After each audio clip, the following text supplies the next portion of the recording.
WNST Orioles infamy as the breakup begins. And, you know, this guy is a Ravens fan, and he's one of our great sponsors here at Cole Roofing and Fister Energy. But, you know, before there were Ravens, Bill, we were all kind of Oriole fans as kids, right? Like, so the Orioles were still our number one before the Ravens came along. This has been a weird a time, I think, for the Orioles. And certainly all of those years where they could have sold players, they could have maneuvered around, they could have avoided the pit they fell into at the beginning of the century, they never did this. So from a 100,000-foot perspective, I check off on it and I say, yeah, sure, it's the right thing to do. I mean, I wasn't married to Scope or Machado or any of these guys, but the backdrop for all of this is there is no fire sale if there's no incompetence before it, right? Being 45 games under 500, they should all own that. Duquette, Angelos, all the Angeloses, Buck, all of them. But somehow the anger that comes from the fan base when these players are dealt away, I sort of shake my head and I say, really? I mean, you're upset that Jonathan Scope is gone for young players? Were we going to wait 2 more years and be upset when he walked out the side door like Machado did or like Adam Jones is about to? I totally cannot understand anyone who would have angst over what's happening. Well, those who have to go out and watch them play next year, though, right? Because the team's going to be horrific the next 2 years. Yeah, but I don't even know that because there was nobody I was buying a jersey of. Not that I'm a jersey buyer, but there was nobody I was in love with to begin with on the team right now. I mean, you couldn't buy into Machado because you knew someday he was going to wear somebody else's jersey. So, good point.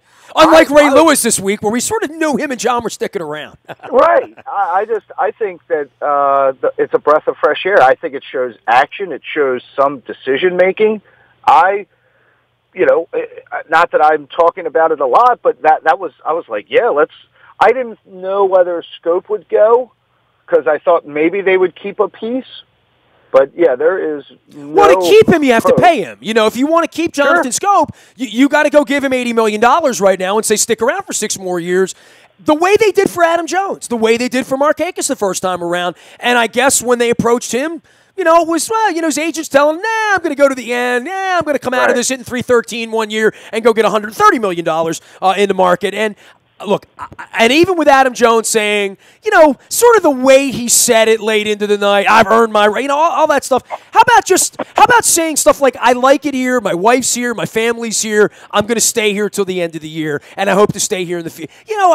But Adam Jones has never been a wordsmith about this, and certainly following him on Twitter, he's an acquired taste, I think, as a person and the things he says. And, I don't know that he's universally loved here the way he thinks he is or going to get a statue or whatever. I think any fan would look at this and say, you don't want to go win? Really? I think he got bad advice. Or I don't think he takes any advice. No, I don't think he takes it. I think he uses his own advice. That's probably true because I'm definitely shaking my head at that one. I don't know why you wouldn't, for 3 months, want to go play with some competitive players. And dude, your wife's divorcing you in October. It's August, and she says, do you want to move out now? And you're like, nah, I'll just stay and be miserable the next 2 months. It doesn't. Right. They're not re-signing him. That's very obvious. I mean, if that wasn't obvious before Tuesday, it's obvious on Wednesday. Right. And all of it's just a little bizarre. It really is. I mean, we're talking about a team that's 50 games under 500, and part of it is, well, maybe you and I will get together finally next year and go to a baseball game in Bowie. You're right. Well, I think it's exciting. I don't know enough and don't pay enough attention to know any of the names of the people that are coming in. But nor does anybody else. I mean, I had to laugh. The trades go down at 4 o'clock, and people are leaning on me. Why aren't you on the radio talking about it? Because I don't know anything about these kids. Neither do those clowns over at 105.7. I mean, nobody knows anything about these kids playing at Visalia in high A ball. The Brewers kids were kids that I've heard their names for the last month, and I did do a little research on them because there was a time where it looked like that was going to be part of the Machado deal, when Machado was going to go to Milwaukee. So all of these top guys, you learn about it because when the names are bandied about, you hear, well, the Dodgers aren't going to give up this guy, and the Brewers aren't going to give up that guy, and in the same way we weren't going to give up Machado, and we weren't going to give up Adam Lowen, or we weren't, you're not giving up that young player. So they didn't get that guy, but they got the next level of, they got 15 young players that they did not have 3 weeks ago for a bunch of guys who weren't here, weren't going to be here, they didn't want to pay anyway, and clearly they weren't in love with Gosman. You know, they never thought Gosman was going to look like a number 4 draft pick, you know? Right. I think it just moves the onus onto, it's okay if we don't know who they are, but I do expect, the management that did the deals to know those guys and to be getting good value for what they're giving up.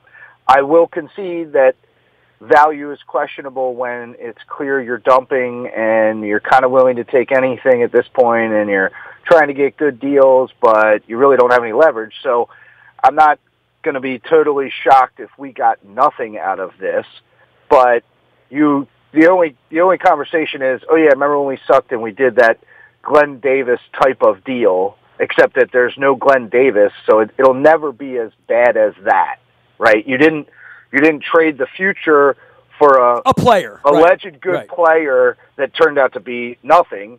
You gambled on stuff that you knew you didn't have long-term value in anyway. So I don't know if there's a whole lot of downside to what's happening, other than if the people who are going to the stadium can't embrace rooting for a young guy who's, getting his first crack at this or, a blossoming young flower, then I would say attendance isn't going to spike. But that's who Adam Jones was, the deal that they dealt from him from Seattle, right? I mean, sure. He was just a kid that was, banging on the door of Major League Baseball and trying to get in, and 10 years later we're all boo-hooing that he's going to leave, and he's going to obviously play here the next 60 days, I guess, unless they tap him on the shoulder 3 weeks from now and find some bigger, better deal for him. But the strangeness of this, by the way, Bill Cole from Cole Roofing joining us here, and Fister Energy, one of my dear friends that I love to argue sports about. I've got my Cole Roofing a coffee mug here, so I want to show that on the Facebook and the YouTube. And we'll get to the roofing and all that, but I want to get to management, because you manage people, I've managed people. The really weird part is, you own your company, your families own your company, but whoever your number 2 is, whoever the guy that's doing all the hiring and, out making sure these roofs are being taken care of, these huge projects that you take on and whatnot. But if you knew that guy wasn't going to be there in November, would you let him brazenly hire and fire and decide who all of your new talent, all your new employees are going to be, if you knew the guy making the decision doesn't have a contract beyond 60 days? That, to me, is the real head-scratcher in 25 years of Angelo's head-scratching I do. But that smacks against common sense. And the fact that Dan Duquette's still running the place when he wanted to leave, that's always been against common sense. Now, that being said, all these names that came back, there's no Jim Callis, there's no Baseball America out there that is down on the Orioles for their deals. They did get the prospects. They got the ones that everybody else wanted, the industry standard of who these guys. It'd be like you and I, if we went and made NFL draft picks based on Mel Kiper's books. Yeah, maybe it'd be good, might be bad, but nobody would criticize our picks, Right. We had the 18th pick, and we took the guy that Mel Kiper had 14 on his list and whatever. No one would say, well, that's a horrible pick. They would just say, oh, well, that guy's slotted. I think these trades were slotted to some degree, and I don't have a problem with that. What I do have a problem with is, where is the leadership? Where is the strategy? Where are the people that are making all the money, John and Lou Angelos, off of this franchise? Where are they to answer as to what the strategy and what the plan is? And that's always been the hardest part. The fact that they're going to put Dan Duquette on with a couple of coworkers in the 5th inning of a game nobody's watching from New York to talk about, we made the trades and, we got the best deals. Now we're rebuilding. And no one has the balls to say, Dan, you're out of contract in 8 weeks, bro. What do you mean we, us? Like, that's the part that if this thing goes sour and this becomes the 01 Sid Thrift deal where all we get's one Melvin Mora and a bag of baseballs out of it, that if that's where they are in 2021 because of this, then we're going to have a whole different level of problem with the franchise here, because there's no cavalry coming over the hill to buy tickets, to buy sponsorships, to buy suites, to buy club boxes.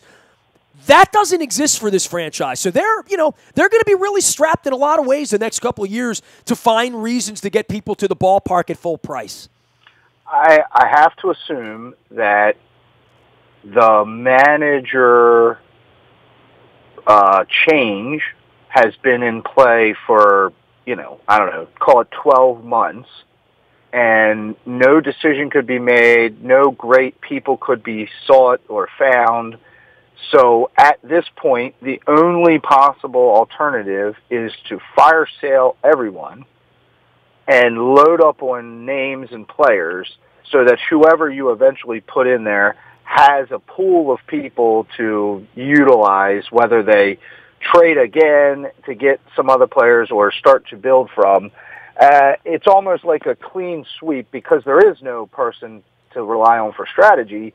The edict was dump them all, get all kinds of young talent. Let's see what we can come up with. And we're going to save a lot of money, by the way, too. That beyond all this, you run a business and I run a business. Their payroll next year is going to be under $100 million. I mean, and they're not going to be able to get anybody to even take their money, nor are they going to want to. You know, I don't think they really want Adam Jones to take their money. They certainly didn't want Scope and Gosman to accelerate into arbitration to be $10 million baseball players on a team that was going to win 74 games.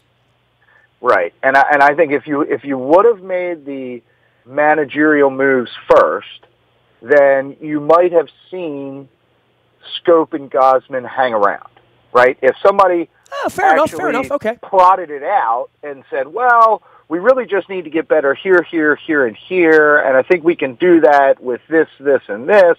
Let's hold on to these two pieces because we're not that far away, or blah, blah, blah. Without any strategy or thought process, I think the only move they had was to dump it all and, hope you catch lightning in the bottle in one of these guys and build around that later. Bill Cole's here from Cole Roofing and Pfister Energy. Tell me what you do for a living out there, because you've been gone around here for a month, man. You swooped right back in after the trading deadline to have full analysis on that and Lamar Jackson and, of course, Ray Lewis going to the Hall of Fame on Saturday. You picked the big week to come in here, man. First week of August. Well, things are pretty busy in the roofing universe for about the last 60 days. It's been busy for a while. Well, I haven't seen the sun since, May, I think. Well, that's true. Yeah, it gets pretty tough. But we're a commercial roofer, fourth generation, coming up on our 100th anniversary in Baltimore. We do everything from a $500 leak call, you get a leak in your building, up to new roofs, new construction, everything in between. All different kinds of metal wall panels and work like that.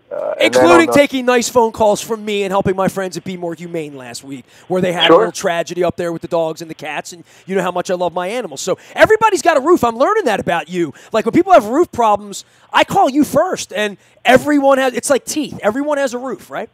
Yeah, man. And we like to help that kind of stuff, right? So we get a lot of personal satisfaction out of helping people solve the problems. It does happen to be our business, right? So we are trying to generate profit at the end of the day. But I think you'd find that talking to my people, they are all problem solvers, and they have a good amount of empathy and compassion for the challenge that water coming in your building has on people. I see a picture of a high school on the front of your site. I can't figure out what high school it is. I don't know. You've done a lot of high schools. But projects, why Cole, our services, company news, all that good stuff up at ColeRoofing.com and Pfister Energy. Speaking of energy, no one had more energy than Ray Lewis. We are taking great energy to go out to Canton, Ohio this weekend. This whole sort of Scope, Gosman, Machado, Britton, Dealoff, and Adam Jones and all that stuff coming right into Lamar Jackson playing football, and then coming into Ray Lewis going into the Hall of Fame. This has sort of worked out nicely this year between the Stanley Cup and the World Cup. It feels like there's been no break in sports, and it doesn't feel like that long ago for football. It feels like the timing of this is perfect with Canton this weekend, and Ray encompasses everything, right? I mean, he's the reason you and I are on the phone together right now. He's the reason WNST is here. I'm not sure that it would have been sustainable if the Ravens would have turned out to be the latter-day Arizona Cardinals or Indianapolis Colts or Jacksonville Jaguars.